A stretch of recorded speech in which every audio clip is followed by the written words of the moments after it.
Hello दोस्तों, आप सबका बहुत बहुत स्वागत है आपके अपने यूट्यूब चैनल गणेशाय वर्ल्ड में। दोस्तों, आज की वीडियो में हम क्लास 11th केमिस्ट्री में पढ़ेंगे आदर्श एवं अनादर्श गैस।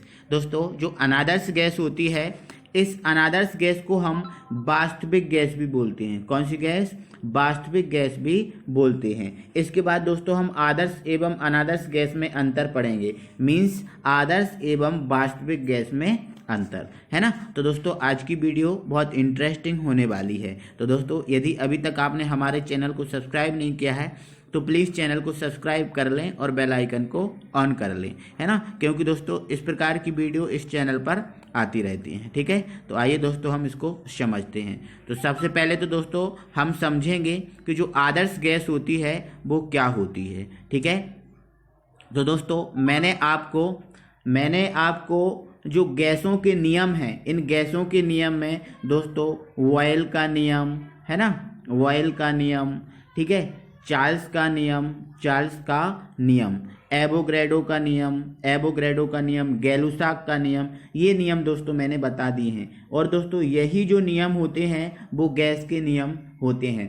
और दोस्तों ये जो नियम है वो हमें ये सिखाते हैं, हमें यह बताते हैं कि कोई गैस किस प्रकार का व्यवहार करती है। यदि किसी गैस का ताप बढ़ाएंगे, दाब बढ़ाएंगे, आयतन बढ़ाएंगे तो उस पर क्या प्रभाव पड़ेगा, यही सब चीज़ें ये नियम हमें सिखाते हैं। तो दोस्तों इन नियमों को हमने कंप्लीट कर लिया है पिछली वीडियो में। तो दोस्तों यदि अभी तक आपने उनको नहीं देखा तो वीडियो के डिस्क्रिप्शन में उसका लिंक दिया है, आप जाइएगा उनको समझें, देखें। ठीक है, तो दोस्तों जो आदर्श गैस होती है, ये आदर्श गैस एक ऐसी गैस होती है जो सभी ताप व सभी दाब पर, मतलब ताप कोई सा भी हो उससे फर्क नहीं पड़ेगा, दाब कोई सा भी हो उससे भी कोई फर्क नहीं पड़ेगा, जो सभी ताप और सभी दाब पर वॉयल नियम, चार्ल्स नियम, एवोगैड्रो नियम, गै-लुसाक नियम, इन नियमों का क्या करे, पालन करे सभी तापों पर, उस गैस को हम बोलते हैं आदर्श गैस। ध्यान रखना दोस्तों, आदर्श गैस वह गैस होती है जो सभी ताप व दाब पर वॉयल नियम, चार्ल्स नियम, एवोगैड्रो नियम आदि का पालन करती है, उसे ही हम बोलते हैं क्या दोस्तों, आदर्श गैस।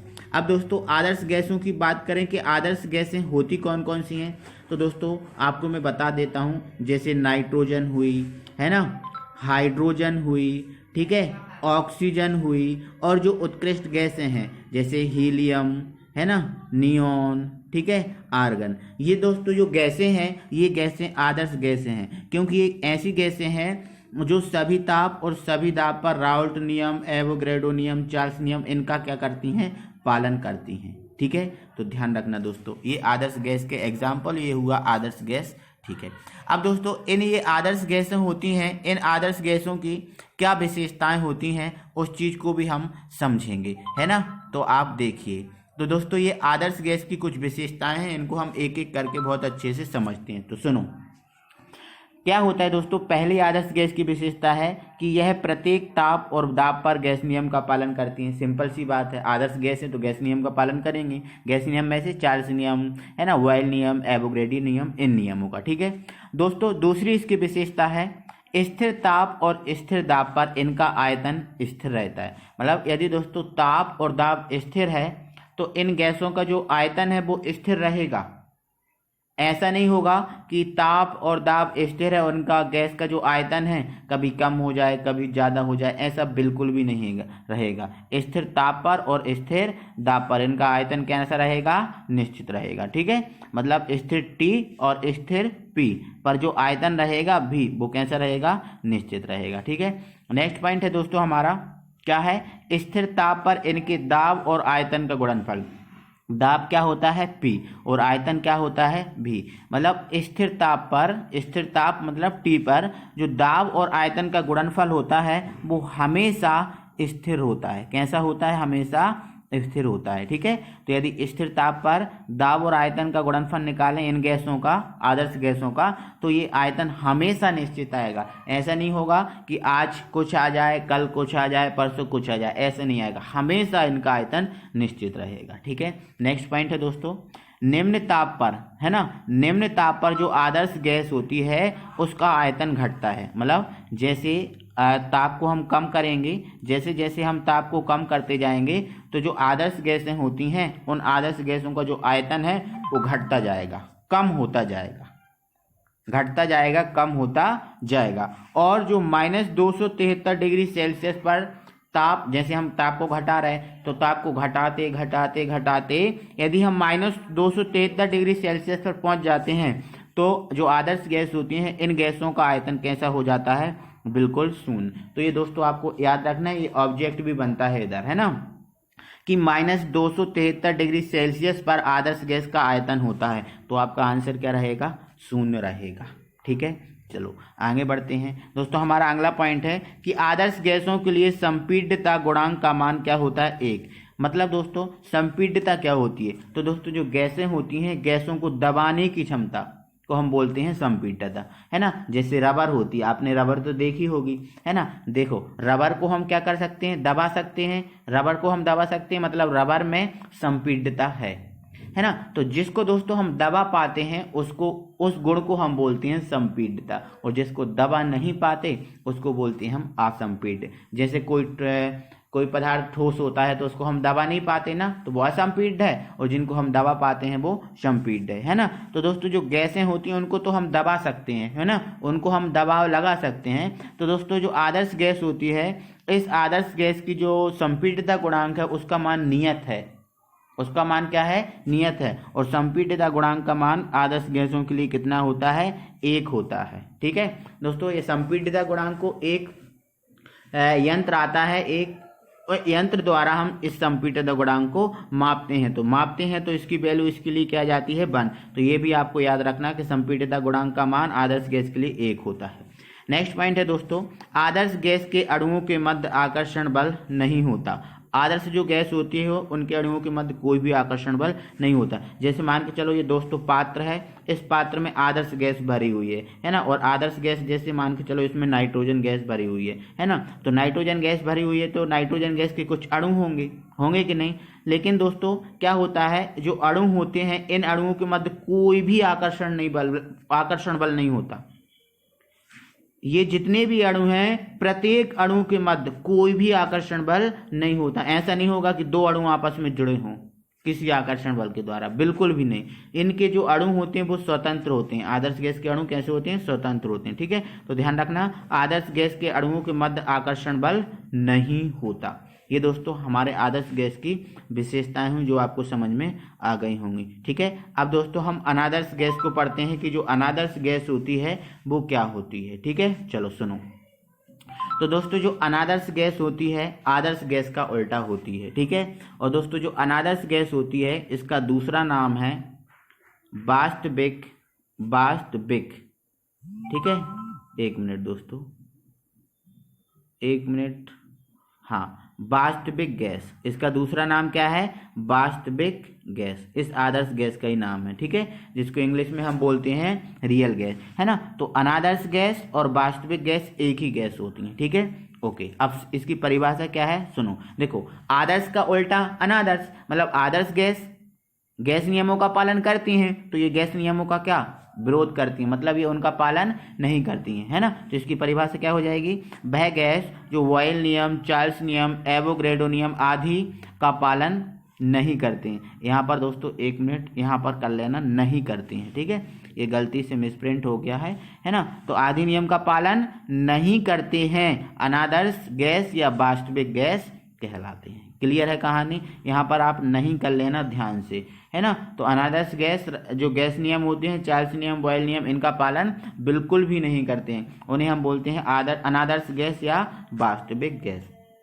अब दोस्तों अनादर्श गैस या वास्तविक गैस के उदाहरण की बात करें तो दोस्तों मैंने आपको जो आदर्श गैस के उदाहरण बताए हैं जैसे नाइट्रोजन, हाइड्रोजन, ऑक्सीजन और उत्कृष्ट गैसें, ये आदर्श गैस के उदाहरण हैं। इन गैसों को छोड़कर जितनी भी गैसें होती हैं और वो सभी गैसें अनादर्श गैसें होती हैं या वास्तविक गैसें होती हैं, ध्यान रखना, इन सबको छोड़कर। ओके, तो दोस्तों अनादर्श गैसें या वास्तविक गैसें के एग्जाम्पल की बात करें तो जैसे SO2 हो गया, है ना, CO2 हो गया, है ना, NH3 हो गया, ये इसके एग्जाम्पल हैं। और बहुत सारी जितनी भी गैसें होती हैं इनको छोड़कर आदर्श गैसों को, वो सब अनादर्श गैसों के उदाहरण हैं। SO2, CO2, NH3 ये अनादर्श गैसें हुई। अब दोस्तों अनादर्श गैस की विशेषताएं क्या हो जाएंगी, तो विशेषताएं भी बिल्कुल जो आदर्श गैस थी उसका उल्टा हो जाएगा, सेम। ठीक है, तो इसमें ज़्यादा पढ़ने की जरूरत नहीं है, बिल्कुल अपोजिट कर देना आप। ठीक है, क्या देखो, है ना, क्या हो जाएगा, अनादर्श गैस की विशेषताएं, यह प्रत्येक ताप और दाब पर गैस नियम मतलब चार्ल्स नियम, बॉयल नियम, एवोगैड्रो नियम, है ना, तो गैस नियम का पालन नहीं करती, है ना, बिल्कुल नहीं करती, तो हमने पहले ही देख लिया है। ठीक है, स्थिर ताप व स्थिर दाब पर इनका आयतन भी स्थिर नहीं रहता, बिल्कुल नहीं रहता। ठीक है, जैसे उसमें बताया था उसका पूरा उल्टा है इसमें। ठीक है, स्थिर ताप पर इनके दाब और आयतन का गुणनफल स्थिर नहीं होता, बिल्कुल नहीं होता। ठीक है, तो ये चीजें नहीं में आती हैं। ठीक है, नेक्स्ट, निम्न ताप पर आदर्श गैस का आयतन घटता है ना, तो दोस्तों जो आदर्श गैसें थीं उन आदर्श गैसों का आयतन क्या होता था, घटता था निम्न ताप पर।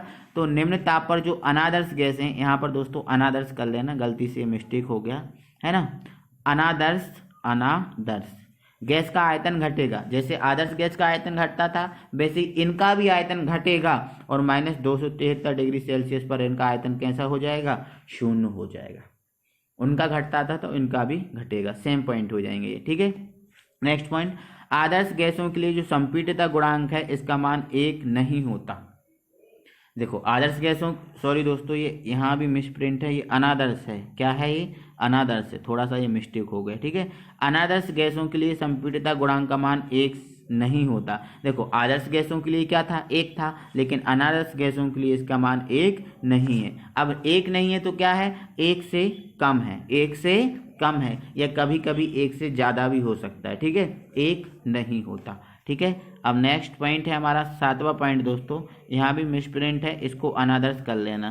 सॉरी दोस्तों ये काफ़ी मिसप्रिंट हुई हैं आज, है ना, तो यहाँ अनादर्श कर लेना। ठीक है, तो अनादर्श गैस के अणुओं के मध्य जो आकर्षण है वो आकर्षण बल होता है। देखो हमने देखा था आदर्श गैसों के अणुओं के मध्य आकर्षण नहीं होता, मतलब जितने भी उनके अणु होते हैं उनके मध्य कोई भी आकर्षण बल नहीं होता। लेकिन दोस्तों जो अनादर्श गैसें हैं, इन अनादर्श गैसों के अणुओं के मध्य जो आकर्षण है वो होता है, मतलब इनके अणु एक दूसरे से आपस में जुड़े होते हैं, मतलब इनके मध्य आकर्षण होता है। तो ध्यान रखना दोस्तों, ये कुछ मिसप्रिंट हो गई हुए, उसके लिए सॉरी बोलता हूँ आपसे बार बार।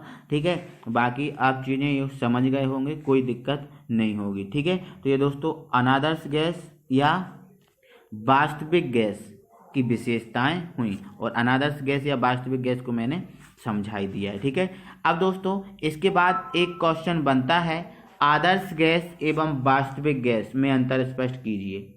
ठीक है, या आदर्श एवं अनादर्श गैस में अंतर स्पष्ट कीजिए। तो वेरी सिंपल है, आप क्या करोगे, 2 कॉलम बना लोगे, है ना। अब 2 कॉलम बनाओगे तो क्या करोगे, एक तरफ आप आदर्श गैस डाल दोगे, ठीक है, और दूसरी तरफ आप डाल दोगे अनादर्श गैस। ठीक है, अब दोस्तों आदर्श गैस की मैंने जितनी विशेषताएं बताई हैं उसको आप एक तरफ लिख देना, और अनादर्श की मैंने जितनी विशेषताएं बताई हैं उसको दूसरी तरफ लिख लेना। ठीक है, क्योंकि दोस्तों आदर्श का उल्टा अनादर्श, तो आदर्श की जितनी विशेषताएं हैं उल्टा क्या हो जाएगा, उसकी विशेषताएं। ठीक है, इसकी विशेषताएं आप इसमें लिख दोगे आदर्श में, और अनादर्श की विशेषताएं आप अनादर्श में लिख दोगे, तो ये डिफरेंस हो जाएगा, है ना। लेकिन दोस्तों एक चीज़ है जो मैंने आपको एक सेम पॉइंट बताया है, 4th पॉइंट, निम्न ताप पर आदर्श गैस का आयतन घटता है, ये पॉइंट दोस्तों दोनों में सेम है ना, तो इस पॉइंट को आप हटा देना। इसमें मैंने 6 पॉइंट बताए हैं ना, 6 बताए हैं, तो इसको हटा दोगे फिर भी आपके 5 अंतर हो जाएंगे। ठीक है, अब मैं शॉर्ट देखो, अब तो दोस्तों ये समझ ही गए हो, तो इसमें बताने की जरूरत नहीं है। तो ये भी दोस्तों आदर्श और वास्तविक गैस के वास्तविक गैस के मध्य अंतर है, और यही आदर्श और अनादर्श गैस के मध्य अंतर है। ये अपनी कॉपी में आप कंप्लीट कर सकते हो, आप समझ सकते हो। तो दोस्तों आई होप कि आपको वीडियो में अच्छा लगा होगा, मज़ा आया होगा। तो दोस्तों प्लीज़ वीडियो को लाइक करें, अभी तक आपने हमारे चैनल को सब्सक्राइब नहीं किया तो प्लीज़ चैनल को सब्सक्राइब करें और बेल आइकन को ऑन कर लें। अगली वीडियो में हम फिर आपसे मिलते हैं, तब तक के लिए थैंक यू वेरी मच।